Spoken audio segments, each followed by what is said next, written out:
The HOA Vice President spied on me. My concealed cameras recorded her felony break-in and arrest. Ethan Hayes, a Principal Cybersecurity Analyst for a major defense contractor, lived by a single unwavering principle: nothing is truly invisible, only unexamined. His expertise wasn't in coding or hacking. It was in the forensic analysis of network anomalies, the tiny silent whispers that signal a breach.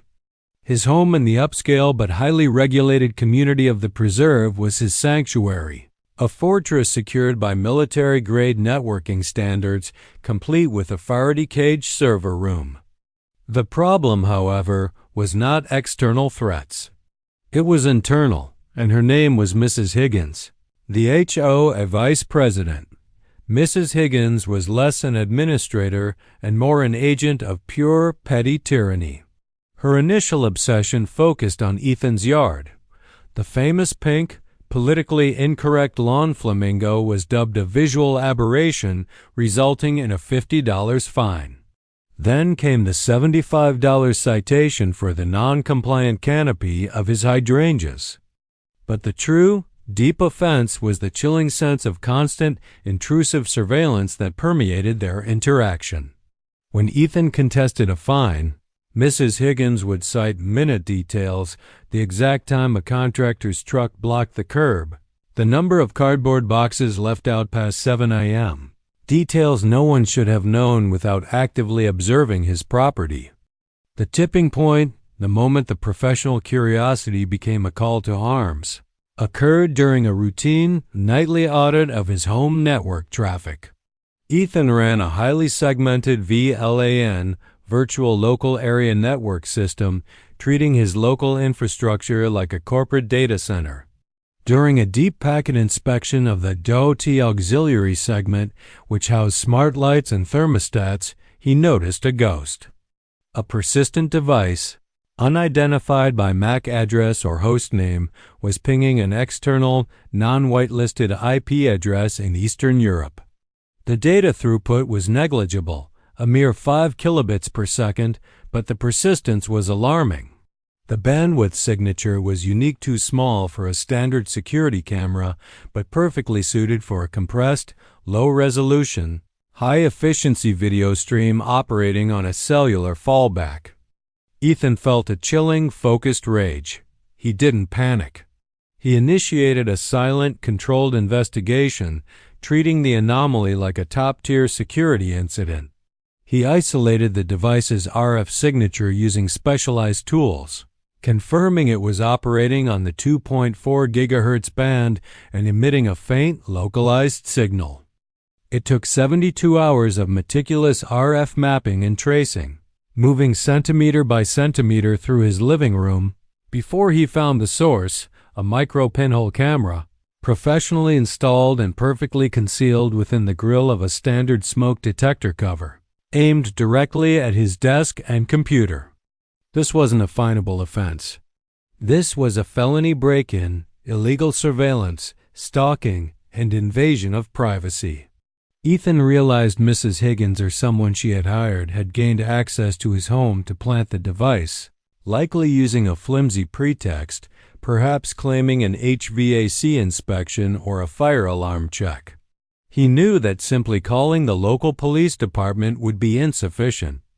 They might contaminate the scene, fail to secure the digital evidence, or allow procedural errors that an expensive HOA defense attorney could exploit. Ethan needed a legally flawless, recorded conviction that would destroy Mrs. Higgins's life and the HOA board's credibility simultaneously. He immediately contacted two individuals, his private attorney, Michael Vance, no relation to the earlier protagonist, specializing in digital crime and white-collar litigation, and Dr. Anya Sharma, a trusted certified forensic IT expert.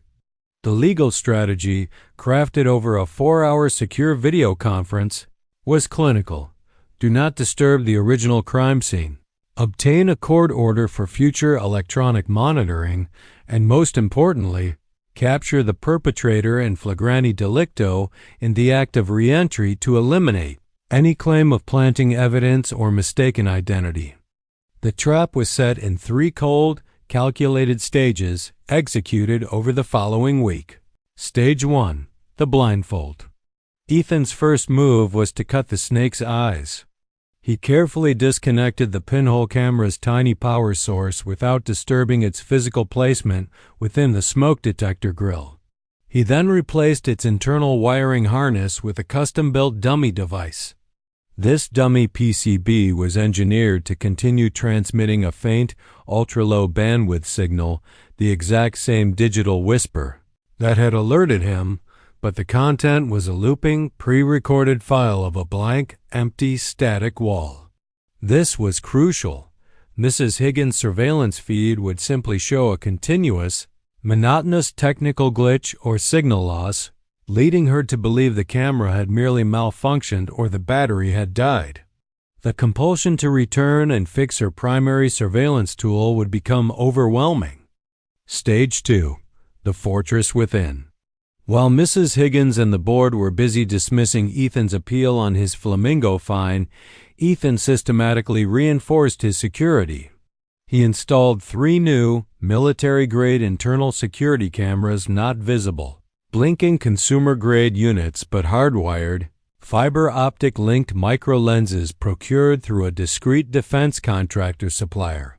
They were concealed within air vents and picture frames. One was focused on the main entryway, one on the living room window, the most likely entry points, and the third, a microlens unit with a 4000 sensor, was focused specifically and mercilessly on the smoke detector containing the dummy pinhole. These cameras were linked to a continuous, unhackable local DVR recorder in the Faraday cage server room and a silent, redundant alarm system connected to a discrete, off-site monitoring service known only to Ethan and his lawyer. Stage 3. The baited hook. Ethan allowed a week of agonizing silence to pass. He needed the anxiety over the malfunction to drive Mrs. Higgins to desperate action. His lawyer ensured that a team of plainclothes officers from the Organized Crime Division, due to the scale of the surveillance operation, were on high alert, ready to mobilize on his signal. On the 8th night, Ethan staged the scene to maximize the VP's confidence and motivation.